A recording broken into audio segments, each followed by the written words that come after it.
Bonjour à tous et bienvenue sur ma chaîne YouTube ici Yoann Meyer. Aujourd'hui, nous allons voir l'installation de ma sonde réseau dans mon espace personnel. Donc, avant d'aller plus loin, on va faire un petit schéma de l'architecture réseau qui est chez moi. Donc, j'ai une box FAI grand public qui gère la partie l'accès vers Internet et le réseau Wi-Fi. J'ai un switch Cisco qui va gérer l'ensemble des connexions de mon PC, de ma Xbox, ma télé et mon NAS. Et j'ai un lien vers mon Raspberry. Donc, le Raspberry et pour la partie administration, se fait par le réseau Wi-Fi. Et la partie filaire, c'est pour pouvoir faire ma somme de capture sur mon réseau local. Donc sur Raspberry, j'ai ajouté un petit disque de 80 Go pour les tests. Ça permet de stocker les captures réseau. Au niveau des logiciels NPM, j'ai installé NTOPNG, la version communauté. Et Wireshark. Même si c'est pas Wireshark que j'utilise, c'est plutôt l'utilisateur de compte DumpPcap que j'utilise pour faire mes captures de flux sur le Raspberry. Ensuite, donc, comme je l'ai dit, je fais un span. Donc, je soit un tap ou un span. Le tap, c'est plus en entreprise, c'est un boîtier qui a copié les ports vers une sorte de capture. Pour du domicile, un span suffit largement. Donc ce que je dis à mon switch, tous les ports, tous les flux qui arrivent de l'interface 1 dans les deux sens, en entrée en sortie, donc vers ma Livebox, je le renvoie vers le port 2 où est connecté mon Raspberry. Donc, au niveau de la limitation, ce que j'ai, c'est que le réseau Wi-Fi, je ne le capture pas, et le Raspberry a une interface 100 mégabits et pas 1 giga. Donc si j'ai des flux à plus de 100 mégas, je vais dropper des paquets. Ensuite, pour la capture de flux, j'utilise l'utilitaire DumpPcap, qui est l'utilisateur de ligne commande utilisé dans l'installation Wireshark. Donc la commande que j'utilise est très simple, je fais un dumpPcap -i, c'est pour spécifier l'interface, donc le TH0 du Raspberry. -w, c'est pour écrire des fichiers pkpng, donc je les enregistre, qui s'appelle un home.pkpng. Et je lui dis, tu fais un buffer, tous les 100 mégas, tu me fais un nouveau fichier. Parce qu'après, au-delà de 100 mégas, c'est quand même compliqué à ouvrir pour éviter de mettre un réseau trop gros, c'est 1 giga, 10 gigas. Ce serait compliqué à la fin. Tous les 100 mégas, tu me fais un fichier. Et voilà, donc maintenant que le PowerPoint est terminé, nous allons passer au Raspberry. Donc comme vous pouvez les voir, sur mon Raspberry, je lance une capture réseau avec la commande que j'ai spécifiée dans le PowerPoint, dumpPcap-i eth0-w. Je mets le répertoire et comment le fichier pcap. Je lui dis, tous les 100 mégas, tu me fais un nouveau fichier. Et on voit que ça tourne là, que le compteur s'incrémente. Donc si je l'arrête, voilà. Ce qui est bien avec dumpPcap, c'est il me dit directement si on est des paquets droppés. Et donc là, on est bien à 0. Donc c'est que la capture réseau est propre. Ça veut dire si je veux analyser pour les runs de performance ou quoi que ce soit, ma capture réseau elle est propre au niveau, j'ai pas d'ordre de paquet. Voilà, donc ça c'est très intéressant. Ensuite, j'ai un autre utilisateur qui s'appelle NTOPNG. NTOPNG, ça permet en interface graphique de voir ce qui se passe sur mon réseau. Donc là, je suis connecté. Donc on se connecte directement, on arrive sur cette page-là. On a les top talkers, donc c'est ceux qui consomment le plus de bandes passantes. Donc je vais l'arrêter, je vais le relancer, au pire, là il capture. Donc là, on voit que c'est une IP vers Internet, il n'y a pas beaucoup de flux, on va en générer un petit peu. Là, on va aller sur IT Connect par exemple. Hop, je vais cliquer dessus, voilà, histoire de générer du flux, voilà. Donc ça se met à jour. Je double-clique dessus et j'arrive à avoir les détails de ma conversation. Donc on voit que on a discuté avec une IP du Canada. On peut voir les échanges entre ce qui a été envoyé et reçu. 180 paquets envoyés pour 140 kilo-octets reçus. Voilà, c'est toujours comme ça. Après, on a le protocole utilisé, donc là c'est du TLS, donc 443. Donc ensuite, on est obligé, on peut voir, si là c'est sur un host bien spécifique, mais je peux aller zoomer, voir le top host, la bande passante consommée, les données échangées. Donc si je clique sur celui-ci, avec mon Raspberry, je vais voir l'ensemble des informations qui ont été entre mon Raspberry et mon poste de travail. Donc on voit les requêtes. On voit que c'est un OK 200, donc un get, un OK. Donc OK 200, il n'y a pas eu d'erreur. Ensuite, je peux regarder les différents pays avec qui je discute. On voit qu'il y a eu quand même 7 hosts venant des États-Unis, donc je peux aller zoomer, voir ce qui se passe. Hop, toujours la même chose, on va pouvoir cliquer pour aller voir à qui ça appartient. Alors, qui c'est la SN c'est Cloudflare, mais c'est pas ça qui m'intéresse, c'est le host.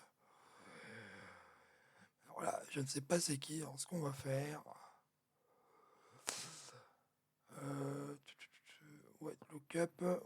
Donc on va aller voir. Ok, il va me rediriger vers le. Ça appartient à Cloudflare. Donc avec Cloudflare, j'ai discuté avec Cloudflare. Pourquoi pas? Je ne sais pas pourquoi. Mais en tout cas, j'ai vu qu'il y avait ce flux-là. Donc ça me donne pas mal d'informations sur cette conversation. J'ai la maps, donc je peux faire GeoMap. Alors l'analyse, je mets pas parce que je suis en version communauté, j'ai pas le droit. On va essayer des IP en France. Là, c'est le plus aux États-Unis. Hop, je peux cliquer ici. Un peu comme Wireshark, le GeoIP, c'est la même chose. Hop, je clique ici, j'ai joué sur l'IP.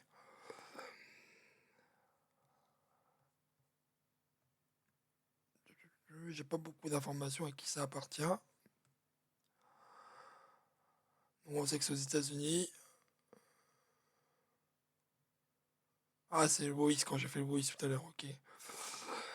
Maps, si on retourne en GeoMaps,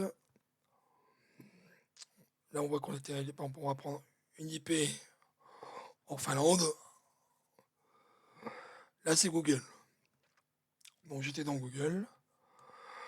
Du TLS 443. Ce que je peux voir d'autre, c'est aussi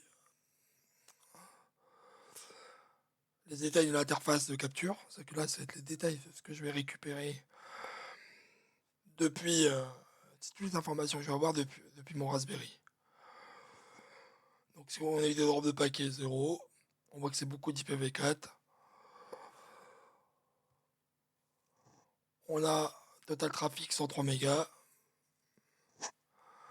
Bon, je sais pas si je sais pas si c'est sur l'heure. Je pense que c'est sur l'heure parce que j'ai pas fait grand chose. Je peux télécharger les paquets si j'ai envie à partir d'ici. Comme j'ai capture déjà en fond de tâche, je vais faire autrement. Ensuite, ce que je peux regarder, c'est hop, faire un détail sur les hosts aussi. On va retourner par là. Moi, je vais avoir un tableau, c'est pas ici. Flow live, on va retourner ici. On va chercher. Et là, je vais avoir l'ensemble des protocoles utilisés. Donc, on va pouvoir actualiser. On n'a mis que 10 en mettre 20. Je vais pouvoir filtrer sur le total de bytes, par exemple, lequel est le plus consommateur. On voit que c'est ce flux-là. 237 kg, il n'y a pas grand-chose. Je ne fais pas grand-chose sur mon réseau en ce moment. Ça a duré 4 minutes 33.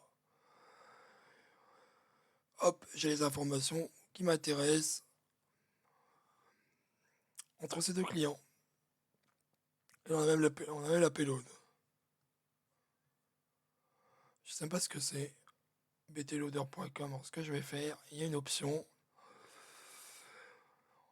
On peut aller vérifier. Ah, il ne le propose pas ici.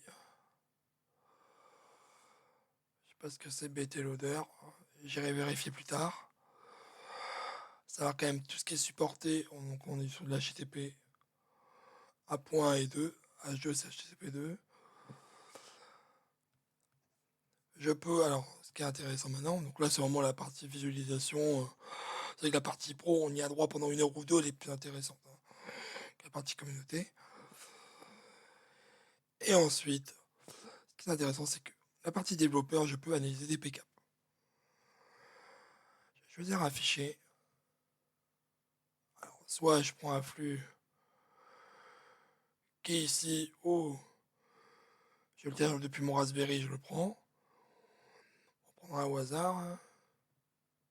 Est-ce que j'ai un PCAP qui traîne quelque part? Je pense que oui. Là.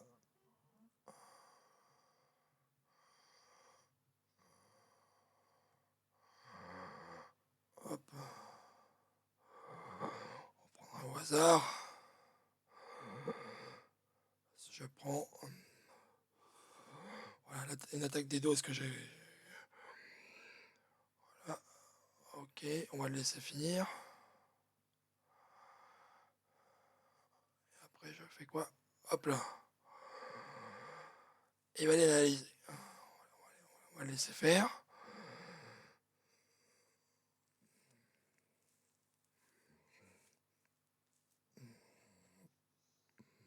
Ça prend un peu de temps. On va le laisser finir. Je vais prendre un petit PCAP, ça aurait été beaucoup plus simple. Est-ce que je peux faire autrement en attendant?